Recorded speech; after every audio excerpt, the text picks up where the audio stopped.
Welcome. This is all minus one quick shots. Folks, today, big news, BLM was nominated for the Nobel Peace Prize. Also, BitChute is being gone after as some sort of alt-right group, alt-right, alt-tech, whereas they're just a free speech group. And, of course, the big scandal with GameStop continues.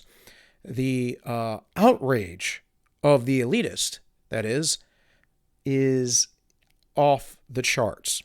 Comparing it to January 6th insurrection.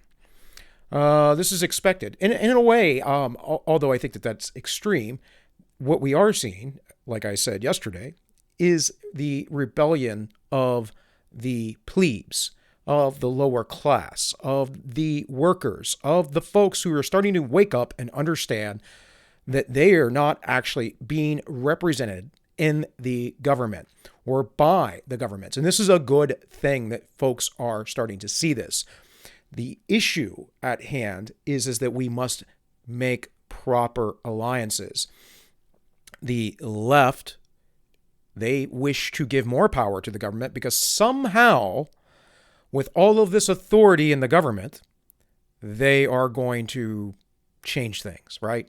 More power means better. That's the way the left looks at the world. More central control means, it won't be the oligarchs anymore, it'll be the people. It's never the case, folks. The people just become the oligarchs. You're just switching your role of power, and there will always be those who are oppressed. So everything that they say is a bunch of nonsense, and they literally just wish to enslave you. Now, they don't believe that because they see nature, the world itself, as a form of slavery, which perhaps you could make the philosophical case, but you cannot get away from the nature of our beings. We live in a material world, and every Marxist should understand this, being that they are strict materialists. We have a nature, and it is better to follow that nature than to not follow it or try to bend nature to our will. And this is a huge philosophical debate between the two lionized perspectives, if you would. The folks who are liberty-minded, on the other hand, they're not fully seeing the picture because many of them like the institutions, they like the government, they like the way things are to some extent. They see that it doesn't work, but they think, I can just keep voting in. I can keep voting in, folks, for all this. And it's like, no, you can't, bud. We need to break away. We need to start our own communities. We need to focus on male leadership because, again, this goes back to nature. Will there be good leaders that are women? Absolutely. Is that the norm? No. Should we shape our societies based on the small percentage of people who are not within the norm? No. But I am willing to give those folks a chance in a meritocracy. And see, that's because I am a freedom, liberty-minded person. I don't want to force anything, but I do understand that we should be propping up the intellectual, social, philosophical ideas, religious views that have existed all throughout all religions, throughout time, that men are the ones who need to take charge and lead. And this is a big problem, is that men currently now are blaming women for being terrible. Now, of course, women blame men for being terrible too. That's all part of feminism and all that man-hating misandry that they do. However, we need to start understanding that we are complementary beings that have natural biological roles as God intended us to have. We can see this all throughout the animal kingdom. And the first thing that men need to stop doing is blaming women and accept that they have allowed this to happen.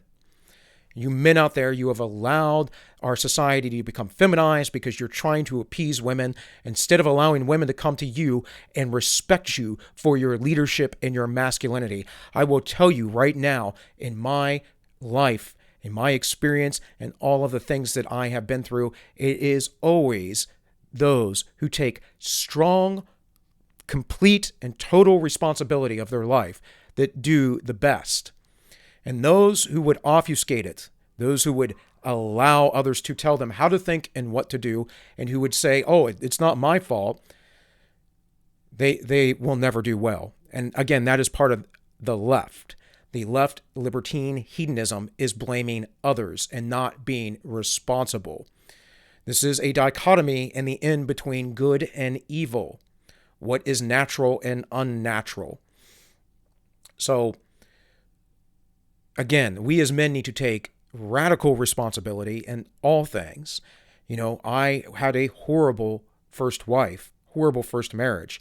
That was my fault. Not because I did everything wrong, though I did do things wrong, but because I picked her. Now when folks meet my current wife, we immediately are embraced because they see what a sweetheart and what a good person she is. I had to grow up. I had to be matured. I had to become a man. Before, I was a boy chasing my passions. Before, I allowed my hormones to rule my life. And many young men will do that. Many young men will put up with any woman who is pretty or cute, who allows them to have sex with them as long as they continue to allow them to have sex with them. This is a bad position. Sex cannot be a weapon in your relationships, in your marriages, with your significant other. That is not a thing to do.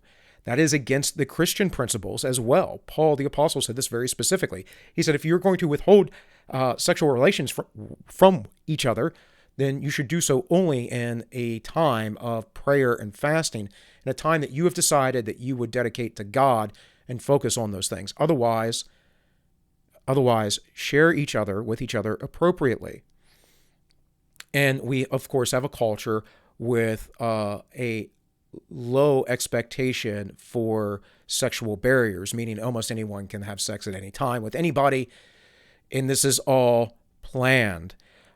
Yevgeny Zamatian talks about this in his book, We. Plato's Republic talks about this. This is in Aldous Huxley's A Brave New World. These ideas are all leftist authoritarian ideas. Why must they do this? Because it destroys the nature of women and the nature of men.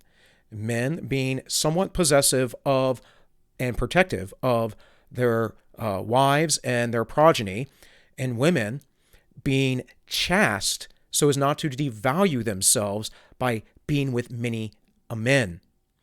No one respects adults who are mothered. No one respects them. There's a difference when you maybe have to live or take care of your parents because they are elderly or sick or something like that, than if you just live with your parents and you live off of them well into adulthood or your entire life. People don't find that respectable. There's a reason for that. It isn't because of some social construct. It's because we recognize that those aren't grown-up individuals, men or women. There needs to be female leadership as well. Back in the day, there were strong matriarchs that would guide women and teach them the proper lessons of the world.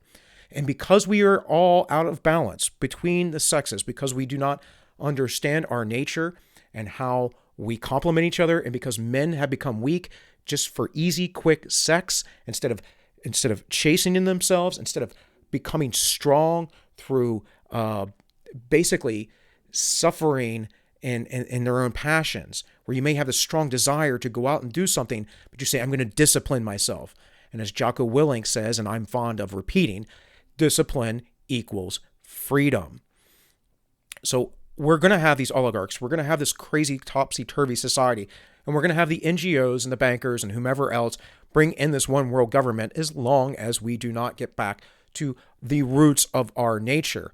And I'm not talking about getting rid of technology. I'm not talking about going back, 100, 200, 300, 1,000 years. I'm not talking about any of that. I'm talking about that we have to lead and fall in line with what our natural proclivities are and stop trying to convince ourselves otherwise, because it's making us sick. It's destroying our society.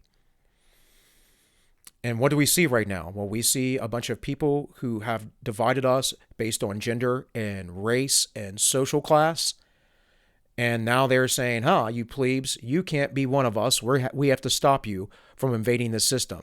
We have people nominating BLM, a Marxist organization, which has been in part a cause of mass destruction around the globe, but especially here in the U.S. We have organizations saying, Nobel Peace Prize. This is just absolute absurdity. And this is why the meme goes around that we live in a clown world. So anyways, guys, just some thoughts on the top of my head. With all that said, this has been all -1 quick shots, and you all be well.